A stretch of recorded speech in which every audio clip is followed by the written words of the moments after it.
Chapter 18. Day after day, week after week, passed away on my return to Geneva, and I could not collect the courage to recommence my work. I feared the vengeance of the disappointed fiend, yet I was unable to overcome my repugnance to the task which was enjoined me. I found that I could not compose a female without again devoting several months to profound study and laborious disquisition. I had heard of some discoveries having been made by an English philosopher, the knowledge of which was material to my success, and I sometimes thought of obtaining my father's consent to visit England for this purpose, but I clung to every pretense of delay and shrank from taking the first step in an undertaking whose immediate necessity began to appear less absolute to me. A change, indeed, had taken place in me. My health, which had hitherto declined, was now much restored, and my spirits, when unchecked by the memory of my unhappy promise, rose proportionately. My father saw this change with pleasure, and he turned his thoughts towards the best method of eradicating the remains of my melancholy, which every now and then would return by fits, and with the devouring blackness overcast the approaching sunshine. At these moments I took refuge in the most perfect solitude.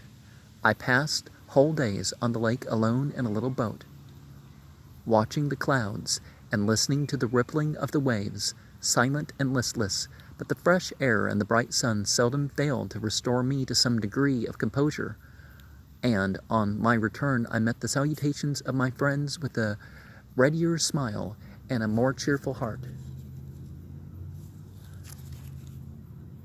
It was after my return from one of those rambles that my father, calling me aside, thus addressed me. "I am happy to remark, my dear son, that you have resumed your former pleasures, and seem to be returning to yourself. And yet, you are still unhappy, and still avoid our society. For some time I was lost in conjecture as to the cause of this, but yesterday an idea struck me, and if it is well founded, I conjure you to avow it. Reserve on such a point would not be only useless, but draw down treble misery on us all." I trembled violently at his exordium, and my father continued, "I confess, my son, that I have always looked towards your marriage with our dear Elizabeth as the tie of our domestic comfort and the stay of my declining years. You were attached to each other from your earliest infancy. You studied together, and appeared in dispositions and tastes entirely suited to one another. But so blind is the experience of man, that what I conceive to be the best assistance to my plan may have entirely destroyed it. You, perhaps, regard her as your sister, without any wish that she might become your wife. Nay, you may have met with another whom you may love, and considering yourself as bound in honor to Elizabeth, this struggle may occasion the poignant misery which you appear to feel. My dear father, reassure yourself. I love my cousin tenderly and sincerely. I never saw any woman who excited, as Elizabeth does, my warmest admiration and affection. My future hopes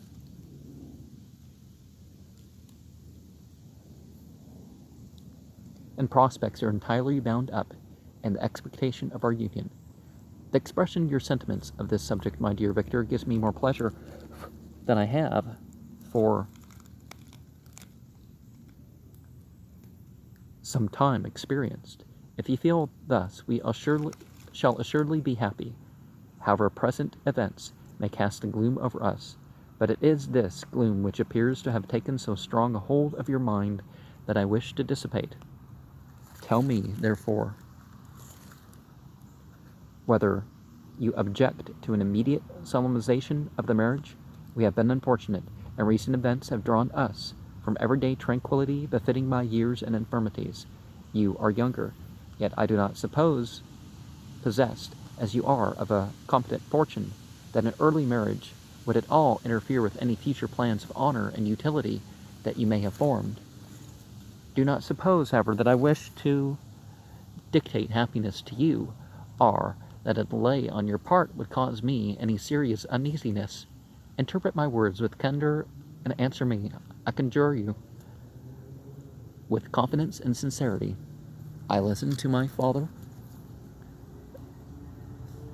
in silence and remained some time incapable of offering any reply. I revolved rapidly in my mind a multitude of thoughts and endeavored to arrive at some conclusion. Alas, to me the idea of an immediate union with my Elizabeth was one of horror and dismay. I was bound by a solemn promise which I had not yet fulfilled and dared not break, or if I did, what manifold miseries might not impend over me and my devoted family. Could I enter into festival with this deadly weight yet hanging around my neck and bowing me to the ground? I must perform my engagement and let the monster depart with his mate before I allowed myself to enjoy the delight of a union from which I expected peace. I remembered also the necessity imposed upon me of either journeying to England or entering into a long correspondence with those philosophers of that country, whose knowledge and discoveries were of indispensable use to me in my present undertaking. The latter method of obtaining the desired intelligence was dilatory and unsatisfactory. Besides, I had an insurmountable aversion to the idea of engaging myself in my loathsome task in my father's house, while in habits of familiar intercourse with those I loved. I knew that 1,000 fearful accidents might occur, the slightest of which would disclose a tale to thrill all connected with me with horror. I was aware also that I should also often lose all self-command and all capacity of hiding the harrowing sensations that would possess me during the progress of my unearthly occupation. I must absent myself from all I loved while thus employed. Once commenced, it would quickly be achieved, and I might be restored to my family in peace and happiness. My promise fulfilled, the monster would depart forever, or so my fond fancy imagined. Some accident might, meanwhile, occur to destroy him and put an end to my slavery forever. These feelings dictated my answer to my father. I expressed a wish to visit England, but concealing the true reasons of this request, I clothed my desires under a guise which excited no suspicion, while I urged my desire with an earnestness that easily induced my father to comply. After so long a period of absorbing melancholy that resembled madness in its intensity and effects, he was glad to find that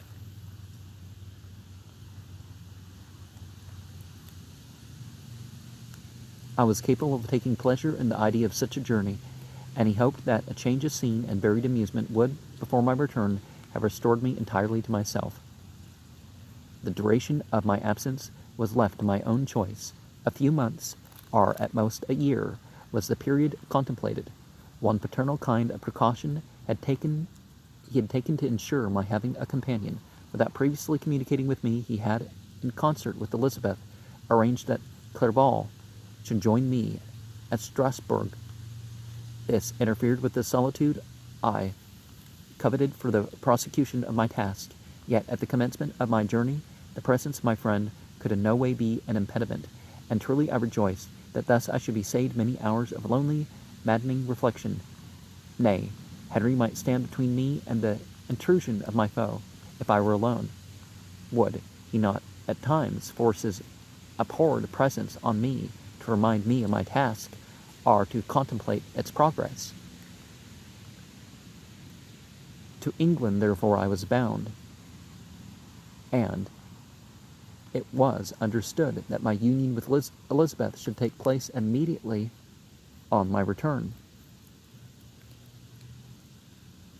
My father's age rendered him extremely averse to delay.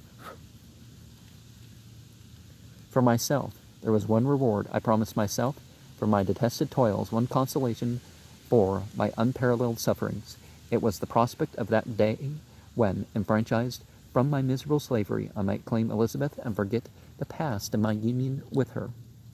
I now made arrangements for my journey, but one feeling haunted me which filled me with fear and agitation. During my absence I should leave my friends unconscious of the existence of their enemy, and unprotected from his attacks, exasperated as he might be by my departure, but he had promised to follow me wherever I might go, and would he not accompany me to England? This imagination was dreadful in itself, but soothing in so much that it supposed the safety of my friends. I was agonized with the idea of the possibility that the reverse of this might happen. But through the whole period during which I was the slave of my creature, I allowed myself to be governed by the impulses of the moment, and my present sensations strongly intimated that the fiend would follow me and exempt my family from the danger of his machinations. It was in the latter end of September that I again quitted my native country. My journey had been on my own suggestion, and Elizabeth therefore acquiesced, but she was filled with disquiet at the idea of my suffering.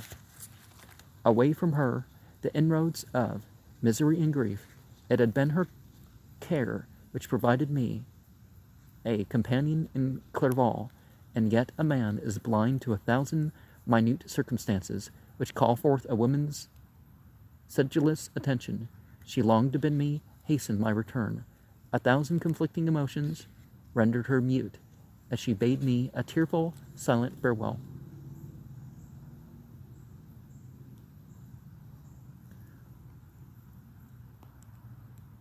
I threw myself into the carriage that was to convey me away, hardly knowing whither I was going, and careless of what was passing around. I remembered only, and it was with a bitter anguish that I reflected on it, in order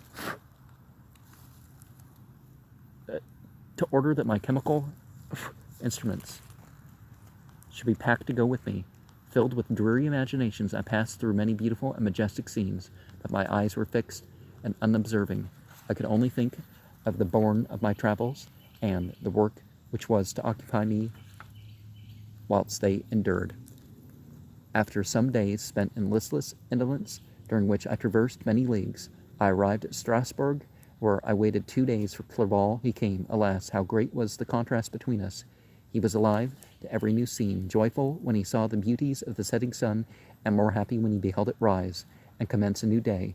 He pointed out to me the shifting colors of the landscape and the appearances of the sky. "This is what it is to live," he cried. "Now I enjoy existence. But you, my dear Frankenstein, wherefore are you desponding and sorrowful?" In truth, I was occupied by gloomy thoughts, and neither saw the descent of the evening star, nor the golden sunrise reflected in the Rhine.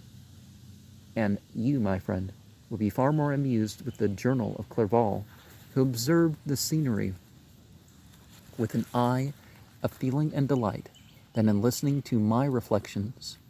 I, a miserable wretch, haunted by a curse that shut up every avenue to enjoyment. We had agreed to descend the Rhine in a boat from Strasbourg to Rotterdam, whence we might take shipping for London. During this voyage we passed many willowy islands and saw several beautiful towns. We stayed a day in Mannheim, and on the 5th, from our departure from Strasbourg, arrived at Mainz. The course of the Rhine below Mainz becomes much more picturesque. The river descends rapidly, the winds between hills, not high but steep, and of beautiful forms. We saw many ruined castles standing on the edges of precipices, surrounded by black woods, high and inaccessible. This part of the Rhine indeed presents a singularly variegated landscape. In one spot you view rugged hills, ruined castles overlooking tremendous precipices, with the dark Rhine rushing beneath, and on the sudden turn of a promontory, flourishing vineyards, with green sloping banks, and a meandering river, and populous towns occupy the scene. We travel at the time of the vintage, and heard the song of the laborers as we glided down the stream. Even I, depressed in my mind, and my spirits continually agitated by gloomy feelings, even I was pleased. I lay at the bottom of the boat, and as I gazed on the cloudless blue sky, I seemed to drink in a tranquillity to which I had long been a stranger, And if these were my sensations, who can describe those of Henry? He felt as if he had been transported to fairyland and enjoyed a happiness seldom tasted by man. I have seen, he said, the most beautiful scenes of my own country. I have visited the lakes of Lucerne and Uri, where the snowy mountains descended almost perpendicularly to the water, casting black and impenetrable shades, which would cast a gloomy and mournful appearance, were it not for the most verdant islands that relieve the eye by their joyous appearance. I have seen this lake agitated by a tempest, when the wind tore up whirlwinds of water and gave you an idea of what the waterspout must be on the great ocean, and the waves dash with fury the base of the mountain, where the priest and his mistress were overwhelmed by an avalanche, and where their dying voices are still said to be heard amidst the pauses of the nightly wind. I have seen the mountains of La Falaise and the Pays de Vaud, but this country, Victor, pleases me more than all those wonders. The mountains of Switzerland are more majestic and strange, but there is a charm in the banks of this divine river that I never before saw equaled. Look at that castle which overhangs yon precipice, and that also on the island, almost concealed among the foliage of those lovely trees. And now that group of laborers coming from among their vines, and that village half hid in the recess of the mountain. Oh, surely the spirit that inhabits and guards this place has a soul more in harmony with man than those who pile the glacier or retire to the inaccessible peaks of the mountains of our own country. Clerval, beloved friend, even now it delights me to record your words and to dwell on the praise of which you are so eminently deserving. He was a being formed in the very poetry of nature. His wild and enthusiastic imagination was chastened by the sensibility of his heart. His soul overflowed with ardent affections, and his friendship was of that devoted and wondrous nature that the world-minded teach us to look for only in the imagination. But even human sympathies were not sufficient to satisfy his eager mind. The scenery of external nature, which others regarded only with admiration, he loved with adore. The sounding cataract haunted him like a passion. The tall rock, the mountain, and the deep and gloomy wood, their colors and their forms, were then to him an appetite, a feeling, and a love that had no need of a remoter charm, by thought supplied, or any interest unborrowed from the eye. Wordsworth's didn't turn happy. And where does he now exist? In this gentle and lovely being lost forever, has this mind so replete with ideas, imaginations, fanciful and magnificent, which formed a world whose existence depended on life, the life of its creator. Has this mind perished? Does it now only exist in my memory? No, it is not thus. Your form is so divinely wrought, and beaming with beauty, has decayed, but your spirit still visits and consoles your unhappy friend. Pardon this gushous sorrow. These ineffectual words are but a slight tribute to the unexampled worth of Henry, but they soothe my heart, overflowing with anguish which his remembrance creates. I will proceed with my tale. Beyond Cologne, we descended to the plains of Holland, and we resolved to post the remainder of our way, for the wind was contrary, and the stream of the river too gentle to aid us. Our journey here lost the interest arising from beautiful scenery, but we arrived in a few days at Rotterdam, whence we proceeded by sea to England. It was on a clear morning in the latter days of December that I first saw the white cliffs of Britain. The banks of the Thames presented a new scene. They were flat but fertile, and almost every town was marked by the remembrance of some story. We saw Tilbury Fort, and remembered the Spanish Armada, Gravesend, Woolwich, and Greenwich, places which I had heard of even in my country. At length we saw the numerous steeples of London,